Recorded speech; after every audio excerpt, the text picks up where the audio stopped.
El Seminario de Migración, Desigualdad y Políticas Públicas presenta Destino México, Migraciones y Movilidades. Con Claudia Masferrer.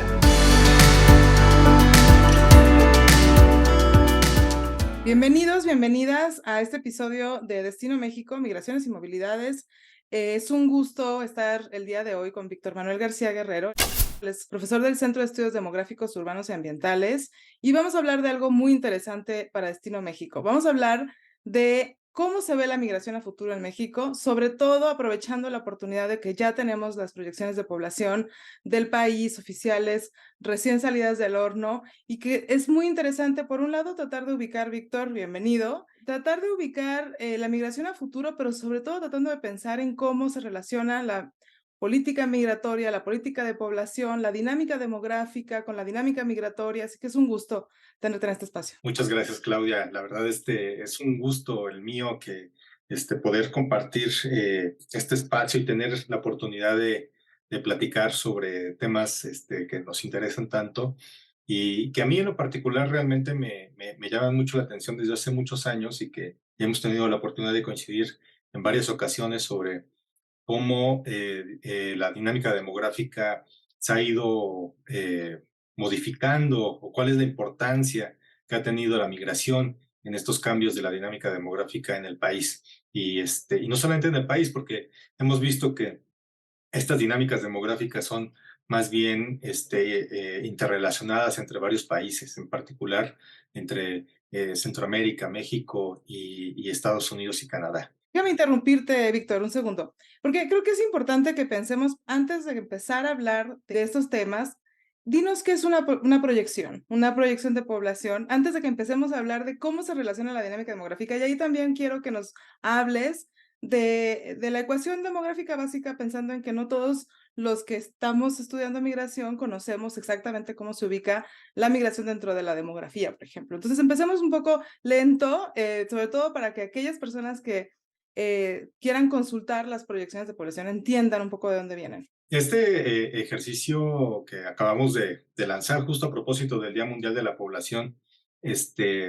fue para apoyar al Consejo Nacional de Población para realizar sus estimaciones y proyecciones de población oficiales, que son, digamos, uno de los principales insumos que se tiene para, como referencia para llevar a cabo ciertas acciones de política pública.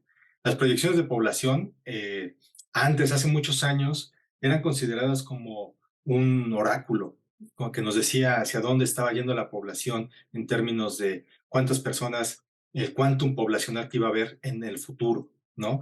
Y ese quantum poblacional era calculado a partir de cuántas personas nacían, cuántas personas mueren, cuántas personas entran al país, inmigran, y cuántas personas migran hacia otros países desde México hacia otros países. Entonces, esa básicamente es la ecuación demográfica básica y es una ecuación contable muy sencillita, que solamente cuenta cuántos entran y cuántos se van, ¿no? Uno puede entrar, digamos, vivo y puede entrar, bueno, no puede entrar muerto, pero uno entra vivo o entra, digamos, dentro del mismo sistema y uno puede salir vivo o puede salir muerto, ¿no? Del mismo sistema. Esto, digamos que nosotros, los demógrafos, lo que hacemos es tomar en cuenta estas tres dimensiones básicas que siempre hemos trabajado, que son edad, corte y periodo. O sea, las personas nacen, mueren, se reproducen, migran a distintos ritmos y a lo largo de las edades de manera diferente, ¿no? Por ejemplo, la migración está muy concentrada en las edades laborales, entre los 15 y los 40 y tantos años, justo que también son las edades reproductivas, ¿no? Es la edad en la que las personas principalmente se pueden reproducir biológicamente, ¿no? Y en ese sentido nosotros hacemos uso de varias técnicas demográficas para tratar de prefigurar cómo se va a dar esa interacción entre las distintas variables demográficas hacia el futuro. Y para eso necesitamos nosotros hacer una reconstrucción histórica de la demografía, tomando en cuenta toda la información que tenemos sobre nacimientos, sobre defunciones, sobre inmigrantes y sobre migrantes. Y para ello nosotros usamos censos, encuestas, estadísticas vitales, que obviamente en un país como México son perfectibles, no estamos al nivel de la información que tenemos en muchos países de Europa, pero ha ido mejorando. Y ahí el Instituto Nacional de Estadística y Geografía ha jugado un papel súper importante en la recolección de la información y el tenerla disponible de forma oportuna.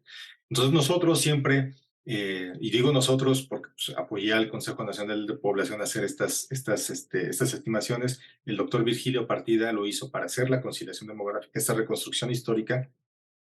Este, eh, a partir del último censo o del último conteo exhaustivo universal de la población del país, calibramos las estimaciones y las proyecciones de población, porque al final de cuentas, como tú mencionabas al inicio, a final de cuentas una proyección de población no es lo que va a pasar con la población, sino es simplemente una referencia que ayuda a decir, estamos yendo por un buen camino sobre, digamos, demográficamente hablando, sobre cómo está reproduciendo la gente, cuántas personas están naciendo, en qué edades, cómo es la sobrevivencia de las personas en distintas edades y cómo se está llevando a cabo el patrón migratorio a lo largo del tiempo y si eso continúa hacia el futuro, si es deseable, digamos, para los intereses de política pública del país o no, ¿no?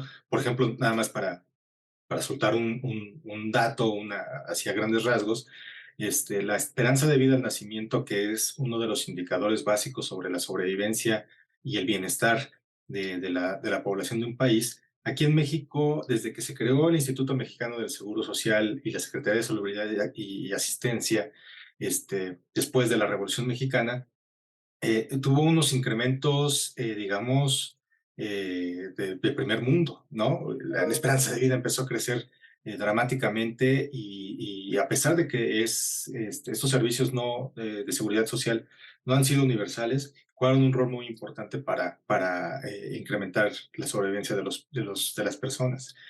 Sin embargo, a partir de la guerra contra el narcotráfico en el año 2006, este crecimiento de la esperanza de vida se estancó, ¿no? Y ha permanecido estancado, inclusive en algunos momentos descendiendo desde entonces, lo cual hemos hecho análisis, digamos, otros artículos no tienen que ver con las proyecciones de población, pero sí para tratar de desmenuzar de qué se trata, de por qué se está estancando la esperanza de vida en las personas, y hemos encontrado en varios estudios que se debe principalmente al incremento de los homicidios en las edades jóvenes, en hombres, también ha alcanzado a las mujeres, también en esta cuestión de los feminicidios, y también la cuestión del incremento de las enfermedades crónico-degenerativas, en particular las enfermedades endócrinas, que están muy relacionadas con la cuestión de la diabetes, y cómo estas están afectando y están mermando la sobrevivencia de las personas en las últimas edades, ¿no? Alrededor de los 60, 70 años. Déjame resaltar dos cosas, porque creo que es importante. A ver, tú nos dices, por un lado hay que hacer un recuento de cómo ha sido la población y para eso se estima, o sea, hace la conciliación hacia el pasado, ¿no? Un poco, como tú nos dices, bueno, juntando la información que viene de nacimientos, de estadísticas vitales, de la fuente de los nacimientos, aparte las defunciones hacia el pasado, considerando migración interna, migración internacional, un poco para saber la estructura por edad, que es importante, de las personas de la población, y a partir de la conciliación, proyectar a futuro, ¿no? De nuevo, pensando en cómo va a ser la fecundidad de las personas mexicanas. Para eso es importante saber incluso también la estructura por edad de las mujeres y de los hombres. Pero eso además va a estar relacionado, por un lado, con la sobrevivencia de las personas. Sabemos, y ahí quiero que rescatemos después, más tarde, la idea de que México está pasando por un proceso de envejecimiento, ¿no? Sabemos que la sobrevivencia de las personas, como tú decías, medida a través de la esperanza de vida, mejoró por un tiempo, por un periodo, pero después se ha visto afectado sobre todo por la guerra contra el narco, la violencia, los homicidios, que además es importante porque aquí en Destino México hemos hablado mucho sobre el impacto de la violencia criminal en el desplazamiento interno forzado, ¿no? Lo que tú nos dices es, este contexto violento generó también una pérdida importante de la esperanza de vida que va a afectar a la dinámica demográfica en ese sentido. Pero me imagino, y eso sé que, sé que lo has también estado también explorando, impacta la fecundidad de las personas. Entonces, bueno, este contexto violento afecta la migración, la mortalidad, pero también la fecundidad. Y después está esta cuestión importante que tú nos dices, bueno, la migración sabemos que está concentrada en edades laborales, es diferente para hombres y mujeres, ¿no? También hay una importante diferencia entre sexos, pero cuando uno piensa en migración, muchas veces aquí en Destino México hemos hablado mucho de la cuestión, digamos, de la migración internacional, de la migración interna, y lo que es interesante cuando uno piensa a futuro es que este comportamientos migratorios va a estar relacionado con lo que, digamos, con cómo nacen, cómo mueren las personas, ¿no? Em, y no puedo dejar de mencionar que en el 2021, la pandemia de COVID-19 tuvo impactos tanto en la mortalidad como en la fecundidad, como en la migración, ¿no? Entonces, un poco antes de pensar en los resultados o en cómo se ve a futuro, me gustaría que nos detuviéramos en estos 2 años, pensando en un poco en cuáles fueron los supuestos, cuál fue la estrategia, porque creo que es importante también pensar en lo que pasó en estos 2 años. Tenemos la reconstrucción, ¿no? De la conciliación, tenemos estos impactos que se relacionan, que son complicados a veces y que, bueno, a futuro se ve otro panorama, ¿no? Sí, eso es muy cierto y la verdad es que por eso esta área de la demografía en donde nos dedicamos a hacer proyecciones y estimaciones hacia atrás, es muy rica porque uno tiene que tener un conocimiento, digamos, técnico más o menos amplio sobre cómo se manejan todas las variables demográficas y un conocimiento y acercarnos a muchos expertos como tú, como otros colegas que tenemos para conocer cuáles han sido los niveles y tendencias de cada una de las variables demográficas. Y en particular, por ejemplo, así como comentaba la cuestión de la esperanza de vida y la sobrevivencia, pues México ha ido cambiando su pauta, digamos, o su dinámica migratoria, ¿no? Durante mucho tiempo se pensaba que México iba a ser un país expulsor y de tránsito permanentemente, ¿no? Y también, para soltar un dato nada más así a grandes rasgos, después me gustaría invitar a tu audiencia que le echara un vistazo a las cifras de las proyecciones de población que están disponibles en el sitio del Consejo Nacional de Población. Este, eh, estos flujos migratorios que habían a inicios del año 2000 han ido cambiando hacia oscilaciones muy cercanas a una tasa, digamos, de migración neta muy cercana a cero. Aún sigue siendo negativa, y esto significa que hay más emigrantes que inmigrantes, pero digamos que a final de cuentas sigue siendo una oscilación que lo que nos dice es que las últimas pautas migratorias que hemos observado con respecto a la cuestión del retorno y de la cuestión de los inmigrantes que ha habido en el país, han jugado un papel muy importante, ¿no? En este sentido.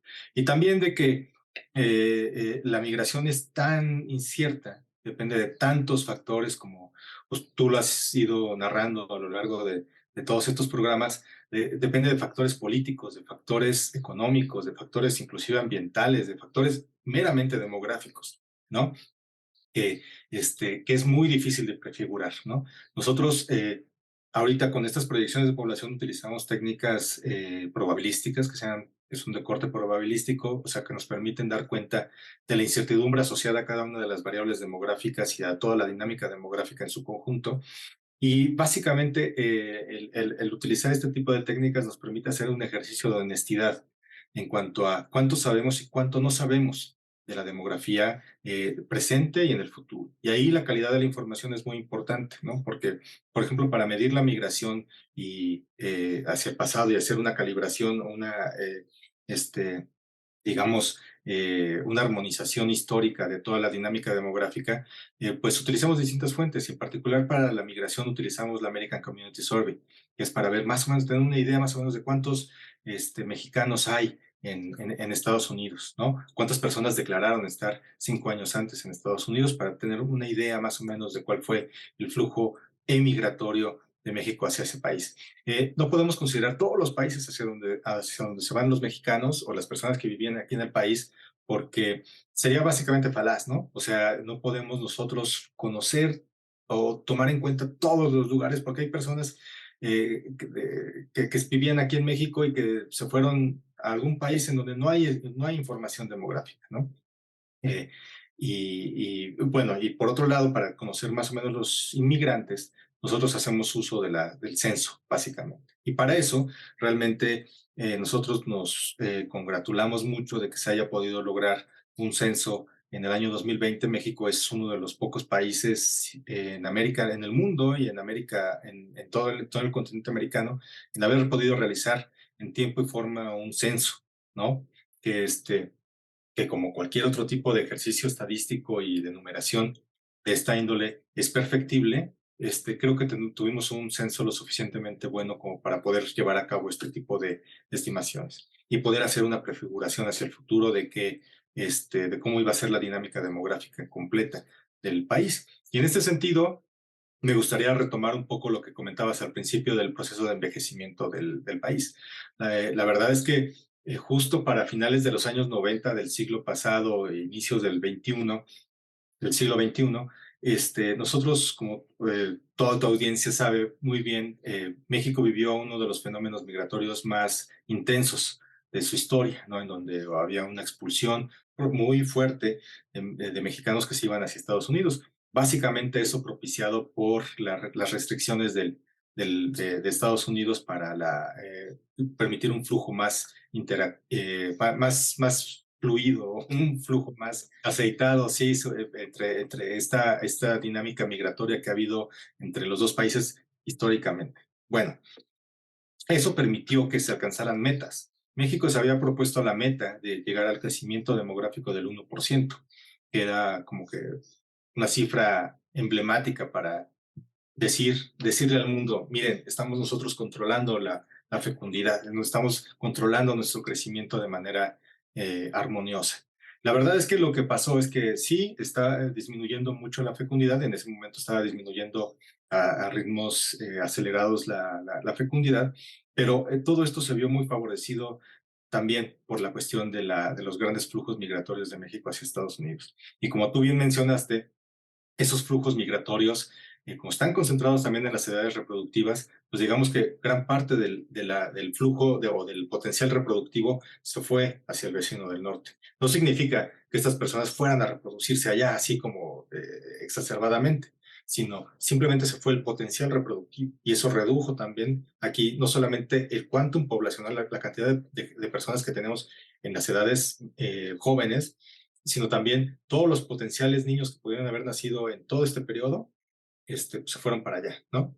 No nacieron muchos allá porque, como bien sabemos, la dinámica de los nacimientos, la dinámica reproductiva en población migrante cambia, ¿no? No es igual que la del país de origen, sino cambia y muchas veces se adapta al país de destino, pero de alguna manera eso explica de cierta forma el que después de la crisis económica del 2008, pues tengamos un retorno, y un retorno acompañado de inmigrantes, que son estos niños mexicanos, que es tu tema de estudio, estos niños mexicanos que están regresando con sus padres mexicanos, estos niños norteamericanos o estadounidenses que están regresando con sus padres mexicanos y que cuentan como inmigrantes. Y nosotros cuando hacemos la conciliación demográfica, pues no los contamos como mexicanos, aunque son mexicanos realmente, pero digamos con el papel en mano, con la estadística dura, no lo son hasta que no sacan su acta de nacimiento, ¿no? Entonces,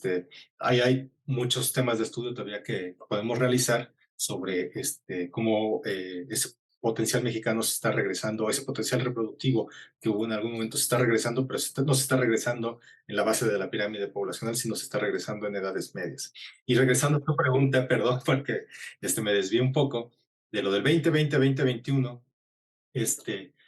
realmente nosotros sí vimos que fue todo un reto metodológico el hecho de decir, bueno, tenemos el censo de 2020, ¿y ahora qué va a pasar con la mortalidad principalmente hacia el futuro? ¿Cómo podemos prefigurar hacia el futuro cómo van a ser los cambios demográficos? Entonces, ahí realmente lo que nosotros hicimos fue esperar un par de años, ¿no? Allá a toro pasado, ver qué fue cuáles son las consecuencias en las tres variables demográficas básicas de la pandemia. Y nosotros aún no tenemos evidencia suficiente de que haya habido un cambio en los patrones migratorios. Sí hubo como que un estancamiento momentáneo, pero eso no va a tener ninguna repercusión según lo que hemos visto hacia el futuro. ¿no? Sí, se restringió un tanto cuanto la migración, o tuvo un cambio ahí momentáneo, pero a final de cuentas eso no tiene ningún impacto hacia el futuro. Igual con la fecundidad. La fecundidad solamente digamos, se vio afectado el registro de los nacimientos, porque muchas de las oficinas de registro civil cerraron, pero los nacimientos en sí mismos no tuvieron alguna afectación dramática que tuviera un impacto en la dinámica demográfica básica. Sí, la mortalidad, obviamente, y es muy heterogénea, muy diversa a lo largo del territorio nacional, porque estas proyecciones de población no solamente las hacemos a nivel nacional, sino también están las cifras a nivel de entidad federativa. Y ahí el impacto ha sido muy diferenciado en estos 2 años. Hay una recuperación, igual que Naciones Unidas, también en sus proyecciones de población muestran una recuperación del incremento de la esperanza de vida. En este caso, nosotros somos más realistas. El incremento no es tan notable, sino es un incremento, digamos, modesto. Pensando en que nosotros, utilizando estos modelos estadísticos, reflejan que todavía hay cierta esperanza, en que a pesar de todo ese estancamiento de la esperanza de vida, hay cierta esperanza que se puede recuperar un patrón de sobrevivencia que se va incrementando. Tenemos que dejar en claro que cuando tú hablas del futuro, hablas de un futuro a largo plazo. Digamos, las proyecciones se publican para cada año hasta el 2070, lo cual, digamos, no sabemos, seguramente quizás no vamos a estar aquí nosotros, pero en realidad, digamos, es un futuro largo, primer punto. Dos, como tú decías, se publican también estas proyecciones a nivel subnacional para cada una de las entidades y ahí me imagino que hay retos muy importantes para cuadrar los datos, considerando justamente lo que tú mencionabas, ¿no? La migración interna, personas que nacen en un lugar, pero que después migran internamente, que pueden dejar el país, que mueren quizás en una entidad distinta en la que nacieron.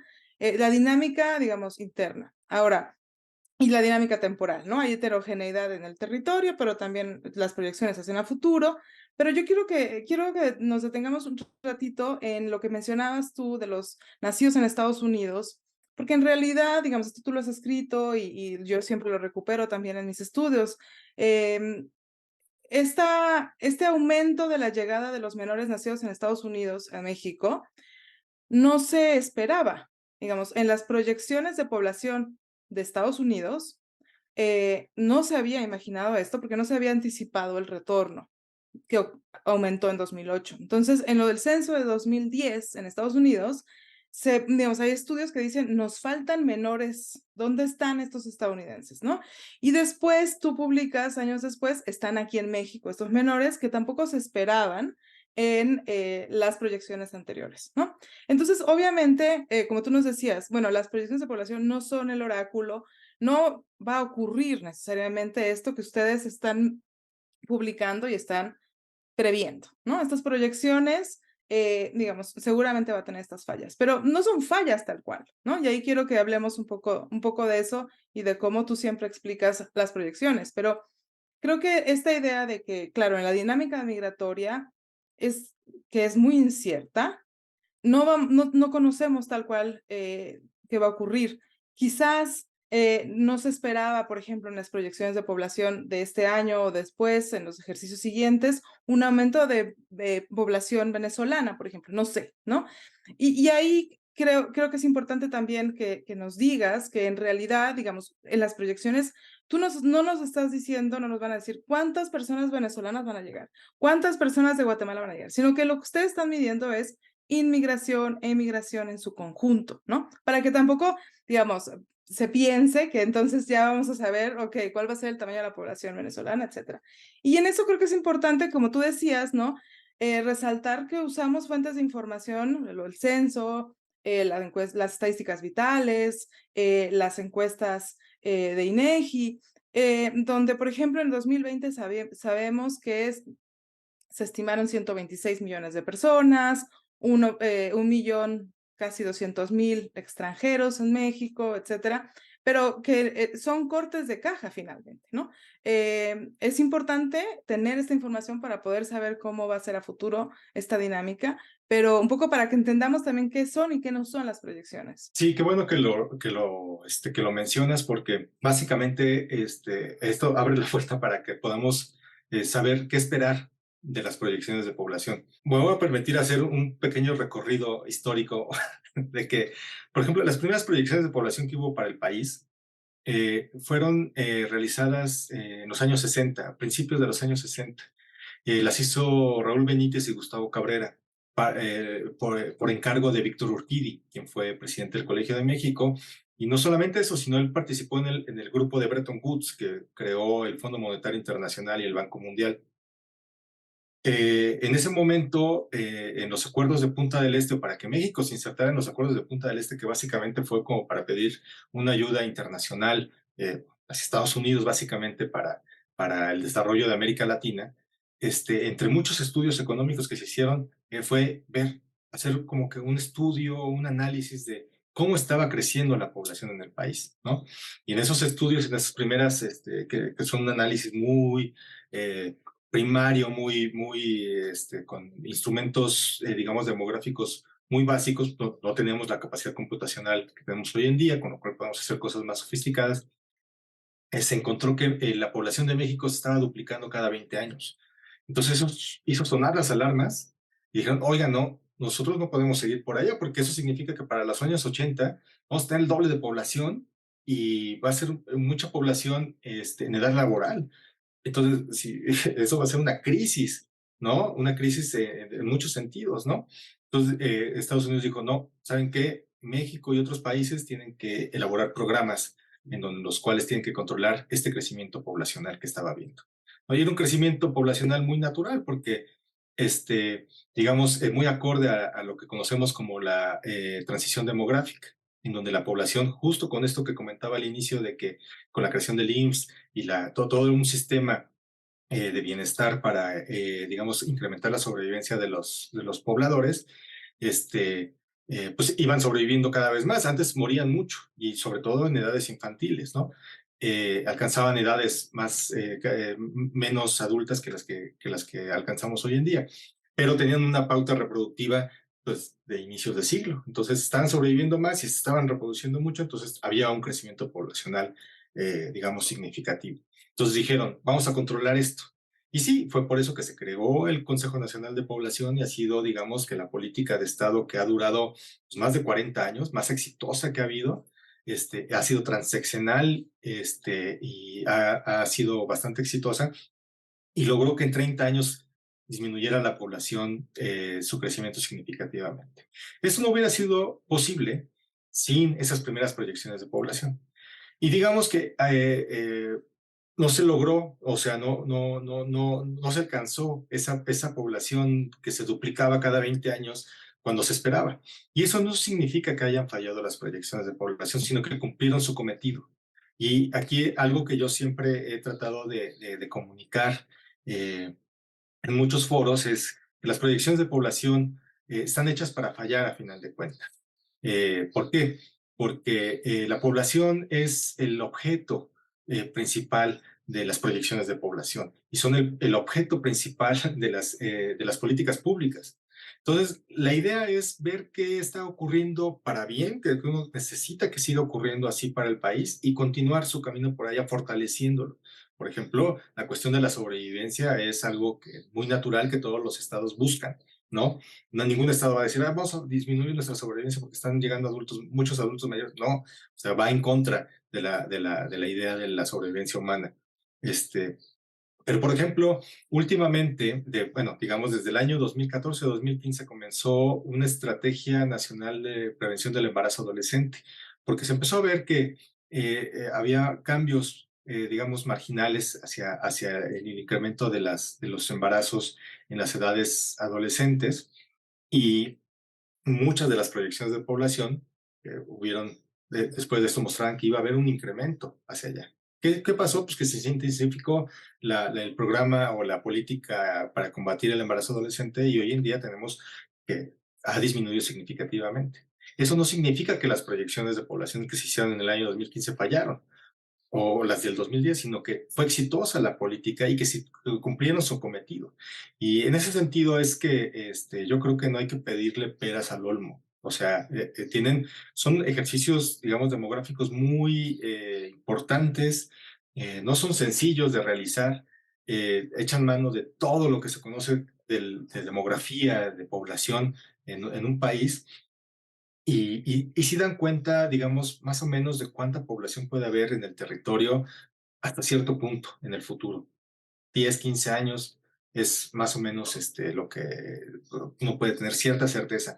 No exactamente van a ser eso, van a tener ciertos márgenes de cambio, pero digamos que cumplen su cometido hasta allá. Más allá en el futuro, digamos que es solamente como para tener una idea en el largo plazo de qué puede pasar si la dinámica de cada una de las variables demográficas sigue ocurriendo. Por ejemplo, en el año 2000, las proyecciones de población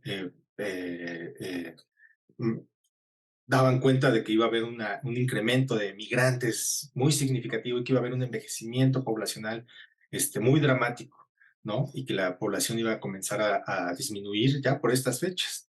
Este, Cosa que no ocurrió. ¿Por qué? Pues porque, por un lado, hubo muchos otros factores que llevaron a que pues, la cuestión del retorno, la cuestión de que la sobrevivencia no fue tan grande, ¿no? No por circunstancias, digamos, deseadas, y la fecundidad se ha venido disminuyendo. Hoy en día nosotros estamos proyectando que nuestra población va a comenzar a decrecer o podría comenzar a decrecer hacia los años 2050-2055, muy acorde a lo que está proyectando también Naciones Unidas. Y vamos a llegar a un máximo poblacional de cerca de 145 millones de personas, alrededor de 20 millones de los que tenemos, más de los que tenemos ahorita. Después va a comenzar a descender, ¿no? Esto va a llevar a un envejecimiento poblacional, digamos, acelerado. Nosotros estamos viendo que prácticamente ya para los años 30 de este siglo, toda la fecundidad de todas las entidades federativas, prácticamente todas las entidades federativas, salvo un par por ahí, va a disminuir por debajo del reemplazo poblacional, y eso significa que ya digamos, la base de la pirámide de los niños, pues ya no va a haber tantos, ¿no? Hoy en día tenemos una tasa global de fecundidad en la Ciudad de México de 1.4, lo cual significa que estamos como en Italia, Muy bajo. muy bajo. En el futuro cercano, en 20, 30 años, ese va a ser el panorama general de todo el país, ¿no? Entonces, todas esas variables están confluyendo para que vayamos a tener una población, digamos, de estas características en el futuro cercano. En el futuro lejano, esto puede cambiar, porque, sobre todo por la cuestión de la migración. No sabemos si va a haber una crisis en algún país en donde va a generar que haya un gran número de inmigrantes que busquen asilo aquí en México, o que busquen llegar a Estados Unidos, pero con tantas restricciones, o que vaya a haber una política tan restrictiva en Estados Unidos que vaya a cerrar más la frontera. Déjame lanzar otra opción, que haya una política de mucha apertura. Y ahí yo quiero que tenemos que empezar a cerrar, pero déjame preguntarte justo eso. O sea, podríamos pensar también un contexto donde la política de población en México prevea una política migratoria de apertura, que prevea que para mitigar los efectos negativos del envejecimiento, tú nos dices que, bueno, digamos, el país va a seguir creciendo todavía varios años, por un par de décadas, pero va después a empezar a decrecer. Y otros contextos, Estados Unidos, Canadá, en Europa, ya se han planteado esta necesidad. Estados Unidos va muy lento, pero empezamos ya a ver, sobre todo vamos a decir, desde hace varios años, cuando nosotros publicábamos en el 16, por ejemplo, la importancia de la dinámica migratoria y la dinámica demográfica. Pensábamos, bueno, un argumento para aumentar los niveles de inmigración en Estados Unidos podría ser fácilmente el envejecimiento, porque ya vemos que va para allá. Canadá sí tiene desde 1980 implementado, tú también lo has escrito, una política de población con muy claramente objetos, digamos, relacionados con la migración. El 1% anual de la población son nuevos inmigrantes que llegan de fuera, justo pensando en, digamos, retomando argumentos que se daban en Europa desde muchos años atrás de cómo la inmigración iba a mejorar el envejecimiento. Y en México eso no existe todavía, no estamos discutiendo eso porque de alguna manera seguimos pensando en el bono demográfico y seguimos pensando en otras cuestiones. Pero podría ser, ¿no?, que México cambie la política migratoria. Podría ser que por muchas razones, ¿no? Yo siempre pienso que, bueno, podría pensarse no solamente que se amplíe el asilo o el refugio, sino que se plantee una política de población en donde se integren a las personas migrantes, ¿no? Y es una de las discusiones que hemos tenido aquí. ¿Qué se necesita para que México sea un país más acogedor, más incluyente? Diría yo que se necesita una política de población abierta a la migración y que repiense el lugar que tiene la migración en esta política poblacional. Entonces, déjame tratar de cerrar con eso para que tú nos comentes cómo se puede pensar esta política de población, esta política migratoria en un contexto demográfico que sabemos hoy a partir de los resultados de las proyecciones, pero también a partir de lo que ya sabemos, ¿no?, de dinámica demográfica, que evidentemente va a ser importante. Y para eso sirven las proyecciones de población también, para repensar, digamos, de manera más certera, qué país necesitamos y cómo podemos nosotros hacer valer o cómo podemos utilizar a la demografía de manera virtuosa. Esto que mencionabas de Estados Unidos y Canadá es muy cierto. O sea, digamos que Estados Unidos ha sido muy desordenado en muchos sentidos en cuanto a la capacidad que ha tenido. Bueno, sabemos por qué, pero ha sido muy desordenado para administrar adecuadamente, más allá con un enfoque de derechos, la migración, ¿no? Lo he visto más como una cuestión de seguridad nacional. Y así es como lo siguen viendo muchos países.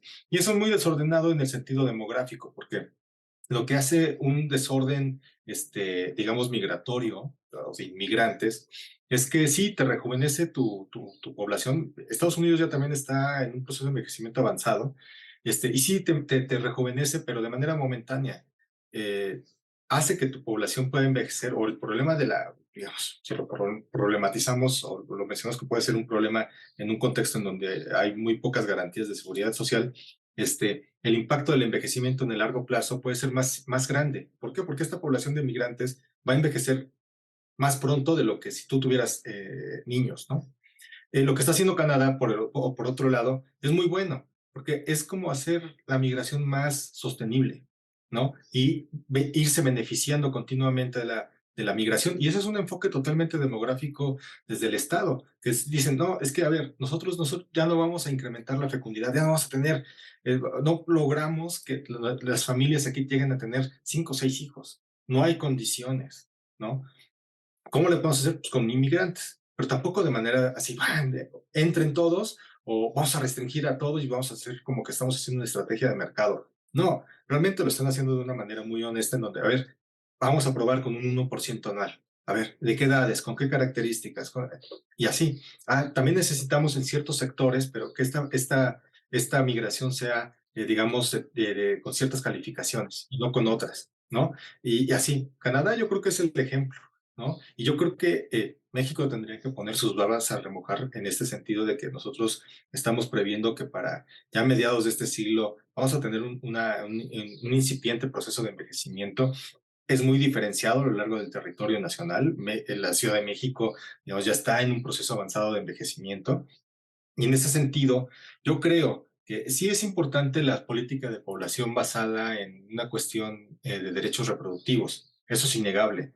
Pero no puede ser lo único que permee la política de población o la Ley General de Población, ¿no? La Ley General de Población yo creo que bien podría echar mano de todo el conocimiento que tenemos pues, a México como un país muy particular demográficamente hablando, gracias a que es el nodo entre el resto de América Latina y Norteamérica. Recordemos que México es el único país latinoamericano en Norteamérica y eso nos hace un lugar único, con una dinámica muy única, en donde nosotros, yo creo que podemos engarzar de manera muy buena una política migratoria, con una política que propicie el desarrollo del país, no solamente a través de una cuestión de remesas y cuestiones muy sectorizadas, sino digamos, pensando en algo más a largo plazo.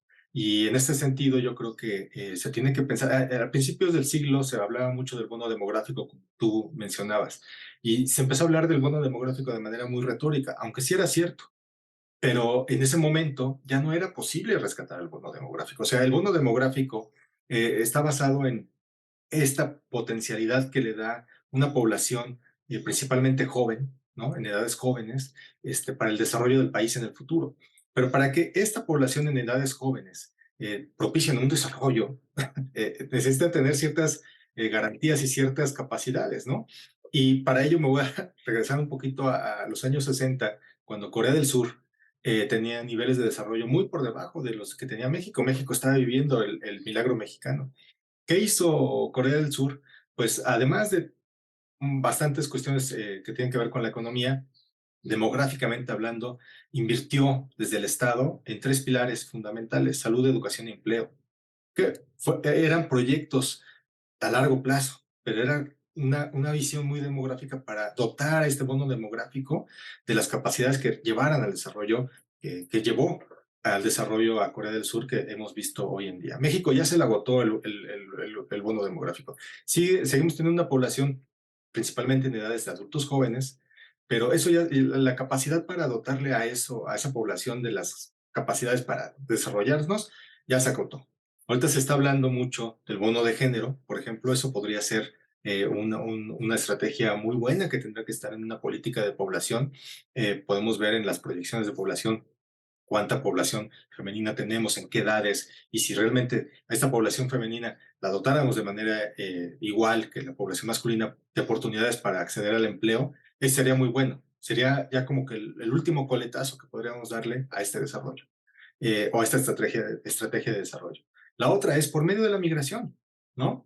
Pero para eso necesitamos realmente hacer una estrategia, una política que no dependa de las políticas que vienen de Estados Unidos o de algunos otros países, sino algo propio y digamos creativo e inteligente. Muchísimas gracias por invitarnos a repensar la política migratoria desde este enfoque demográfico.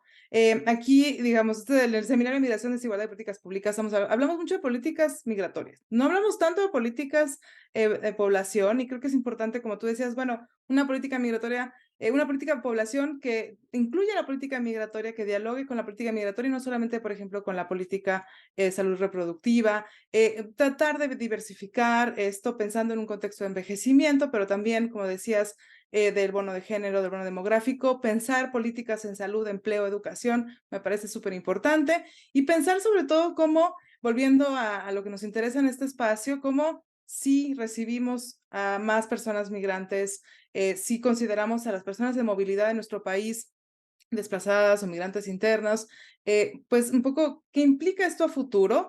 Déjame despedirme retomando la idea que tú siempre dices, y es que las proyecciones de población están hechas para fallar. Esperemos que fallen, esperemos que mejore la sobrevivencia de las personas mexicanas, que disminuya la violencia, que disminuyan los homicidios, que haya un contexto de fecundidad, digamos, en el que no estemos muy por debajo del reemplazo en algunos espacios, pero que tampoco haya embarazo adolescente, pero sobre todo que las personas migrantes vivan en un país en donde no se les discrimina, donde no sufren xenofobia y racismo, pero que, digamos, pues vivamos en un contexto de poblacional demográfico con políticas e instituciones, y ahí creo que da para mucha discusión, pero con instituciones fuertes también que puedan acoger a estas poblaciones nacidas en México, nacidas en el extranjero.